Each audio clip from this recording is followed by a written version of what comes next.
अहंकार की मुट्ठी बांधी है या समर्पण की अंजलि बनाई है तुमने?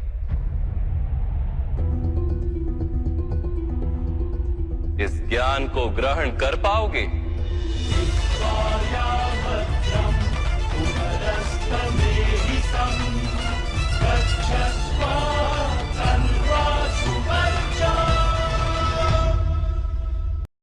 ये संसार क्या है पार्थ? मानव, दानव, पशु, पक्षी, जंतु, कीटक, मत्स्य, वृक्ष, ये सब कैसे बनते हैं? किन पदार्थों से इनका जन्म होता है? कैसे चलते हैं, कैसे जीते हैं? मृत्यु कैसे होती है इनकी? और मृत्यु के पश्चात क्या होता है?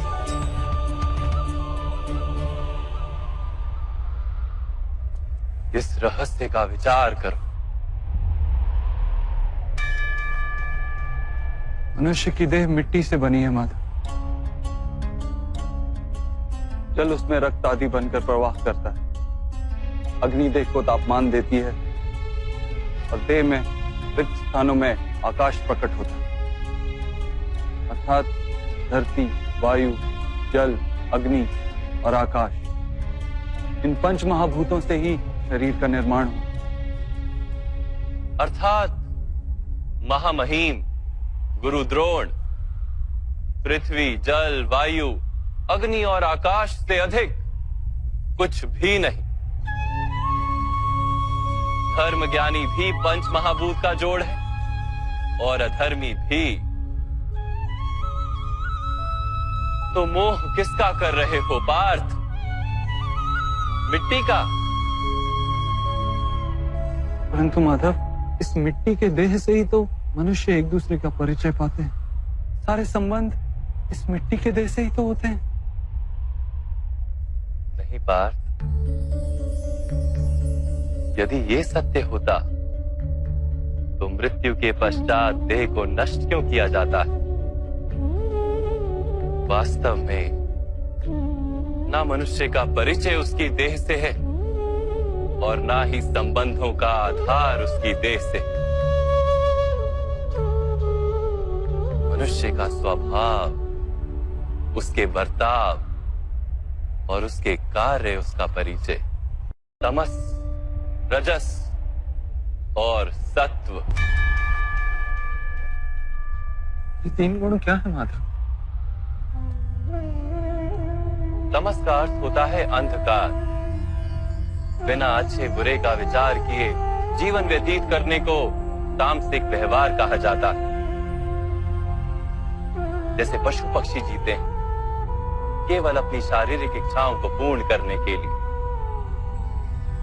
सत्व का अर्थ होता है ज्ञान का प्रकाश। जब व्यक्ति प्रत्येक परिस्थिति में धर्म का, सत्य का और परंपराओं का विचार करके व्यवहार करता है, तब उसे सात्विक जीवन कहा जाता है। इन दोनों के मध्य में ऐसा व्यक्ति होता है जिसके पास ज्ञान तो है, पर शरीर और मन की इच्छाओं के साथ बंधा हुआ भी है। ऐसा मनुष्य रजस अर्थात अहंकार पूर्ण मनस्थिति के साथ जीता है। तमस, रजस तथा सत्व गुणों के अधिक या कम मात्रा के मेल से ही मनुष्य का स्वभाव बनता है।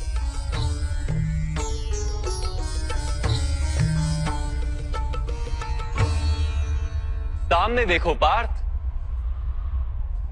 इन सब में तुम्हें कौन से गुण दिखाई देते हैं?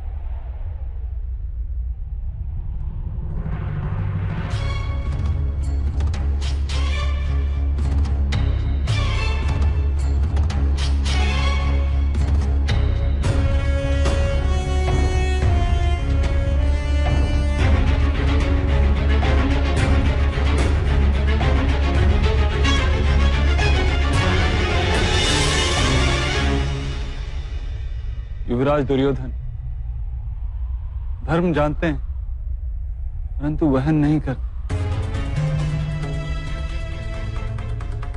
उनके जीवन का केंद्र अहंकार, अर्थात उनमें तमस कम है, रजस अधिक है और सत्वगुण पूर्णता नहीं।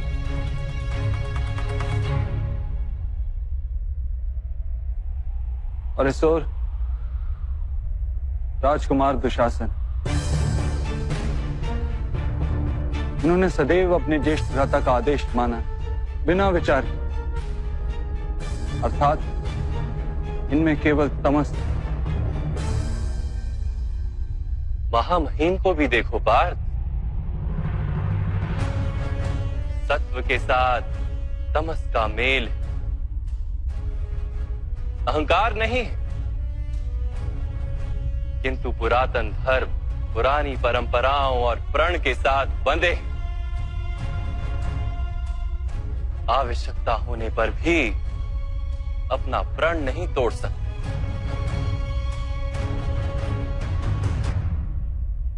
गुरु द्रोण को देखो, ज्ञान और अहंकार दोनों ही हैं। ज्ञान तो मनुष्य को मुक्ति दिलाता है, किंतु इनका अहंकार इन्हें मुक्त नहीं होने देता।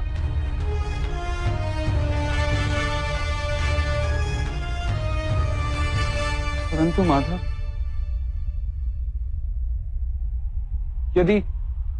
यदि मनुष्य का स्वभाव इन तीन गुणों का मेल है, तो फिर मनुष्य का व्यवहार पहले से ही निश्चित है। सिंह हिरन को खाएगा ही और हिरन सिंह से भयभीत ही होगा। तो फिर धर्म की प्रशंसा क्यों? अपराध का दंड क्यों? उसका क्या तात्पर्य है?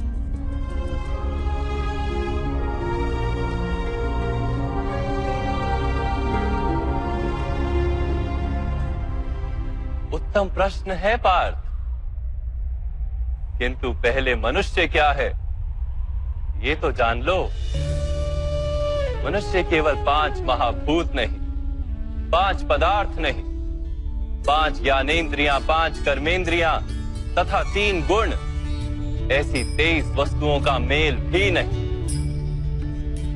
मनुष्य को चलने फिरने तथा कार्य करने हेतु शक्ति की आवश्यकता होती है और उस शक्ति को चेतना कहते हैं। तो क्या माधव, मनुष्य इसकी चेतना है? नहीं पार्थ, मनुष्य की चेतना के साथ उन 23 वस्तुओं के मेल का नाम प्रकृति। 24 वस्तुओं से बने मनुष्य नामक यंत्र में वास करता है पुरुष, अर्थात परमात्मा का अंश। उसे आत्मा कहा गया है।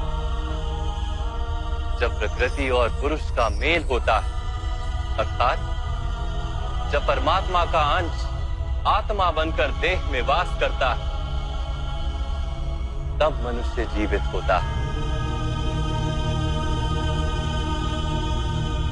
यह आत्मा क्या है माधव, और इसे जानने का क्या उपाय? मनुष्य जैसे रथ का उपयोग करता है, वैसे ही आत्मा शरीर नाम के इस यंत्र का उपयोग करती है। शरीर के माध्यम से शरीर के सुख दुख का उपभोग करती है, किंतु आत्मा शरीर नहीं पार्थ। शरीर का नाश किया जा सकता है, किंतु आत्मा का नाश नहीं किया जा सकता। नैनं छिन्दन्ति शस्त्राणि नैनं दहति पावका, न चैनं क्लेदयन्त्यापो न शोष्यति मारुता। आत्मा ना शस्त्रों से छेदी जा सकती और ना ही अग्नि से जलाई जा सकती। न जल उसे निर्बल कर सकता है और ना ही पवन उसे सुखा सकती। आत्मा शरीर में रहते हुए भी अमर। न हन्यते हन्यमाने शरीरे। पार्थ, शरीर की हत्या की जा सकती है, किंतु आत्मा की हत्या नहीं की जा सकती। आत्मा तो सर्वव्यापी है, अचल है, स्थिर है, सनातन है। पुराना वस्त्र त्याग कर जैसे मनुष्य नया वस्त्र धारण करता है, वैसे ही आत्मा पुराना शरीर छोड़कर बार बार नया शरीर धारण करती है। परंतु माधव, मैं तो जगत का अनुभव अपने शरीर के माध्यम से ही करता हूं। स्वयं को देह न जानकर मैं आत्मा कैसे जान सकता हूं? स्वयं को आत्मा के रूप में जानना असंभव भी नहीं पार्थ। अंध भी जीते हैं, गूंगे भी जीते हैं, जिनके पास हाथ पैर नहीं होते वो भी जीते हैं। स्पष्ट कि शरीर मनुष्य नहीं, जिसकी चेतना चली जाती है, जिसे मूर्छा आ जाती है, वो भी जीवित रहता है। इसलिए स्पष्ट है कि मनुष्य का चेतन तत्व वो भी शरीर नहीं। इसी प्रकार जो व्यक्ति अपने भीतर खोज करता है, मैं इंद्रियां नहीं, शरीर नहीं, भावनाएं नहीं, विचार नहीं, ज्ञान भी मैं नहीं, जो ये समझता जाता है, वो अंत में स्वयं को आत्मा के रूप में जान ही लेता है।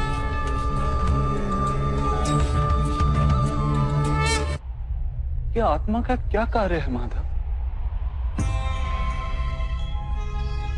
जब पर ब्रह्म के भाग हुए, पुरुष तथा प्रकृति बने, तब पुरुष अर्थात परमात्मा के अंश ने आत्मा बनकर प्रकृति की प्रत्येक वस्तु में वास किया। उस आत्मा को मोह तथा अंधकार ने घेर लिया पार।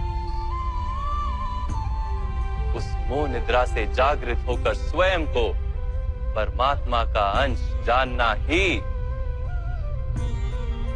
आत्मा का कर्तव्य, उद्देश्य और जीवन कार्य।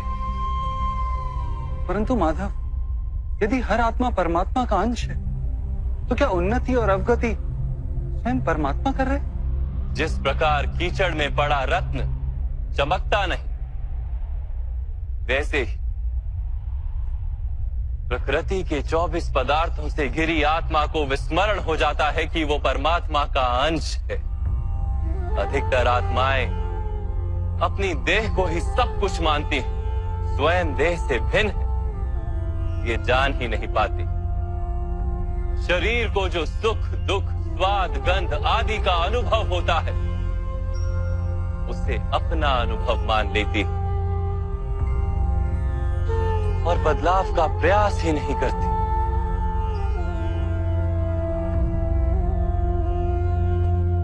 जो आत्माएं बदलाव का प्रयत्न नहीं करती, निरंतर अधर्म करती रहती हैं, उन्हें जागृत करने के लिए दंड देना अनिवार्य है।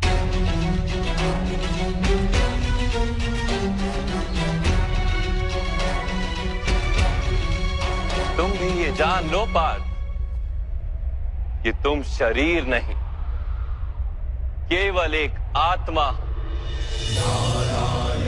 इस रणभूमि में दिखाई देने वाला प्रत्येक योद्धा वो नहीं जो तुम उन्हें मानते हो। कुछ समय के लिए इन सब ने शरीर में वास किया, इनके शरीर मरेंगे, किंतु ये सब अमर, वो पुनः नया शरीर धारण करेंगे। जब तक स्वयं को शुद्धात्मा के रूप में जान नहीं लेंगे, जब तक अधर्म का त्याग करके धर्म में दृढ़ नहीं होंगे, तब तक ये जन्म लेते और मरते रहेंगे। यही ब्रह्म विद्या का प्रथम पाठ।